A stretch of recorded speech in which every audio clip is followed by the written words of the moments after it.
And the one thing we're seeing, which is interesting, is that people are moving not really very far. We're finding that the highest percentages of people move to Pennsylvania and New York because they're close by. Well, Are the tax structures in those two states that much different than here? And is that what you're finding? well, yes. I mean, New York has, they have already moved their exemption level to kind of mirror the federal. I believe Pennsylvania only has an inheritance tax, doesn't have both.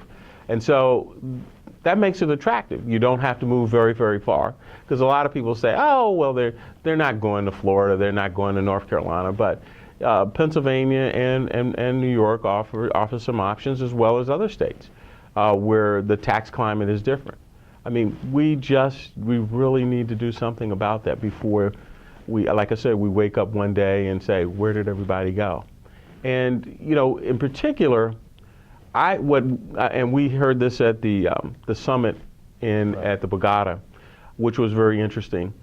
Of the individuals who graduate from high school, 2/3 of them are exported to other states. So you think about that as a parent.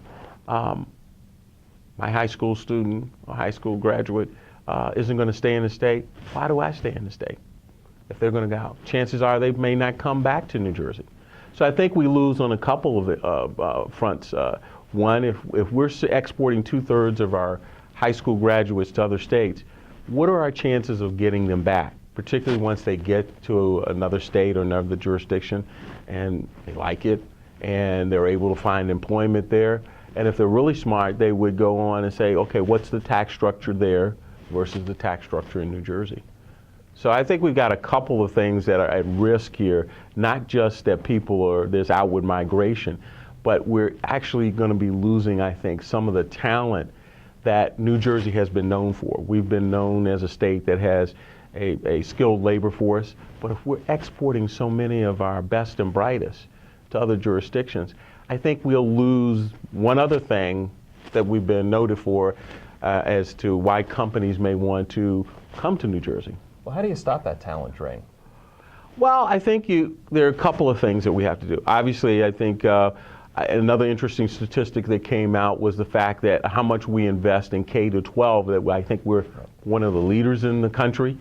But then when you think about higher education, we're spending about 1/3 of that. So I think we've got to create a situation where people don't say, you know, it's cheaper for me to send my son or daughter out of state to school than it is for them to stay here. We have some very good schools here, but I think, again, people are looking at the economics behind it. And so if it's cheaper to go out of state to school and, you know, we have the kind of tax structure that we do, why would you do anything else otherwise?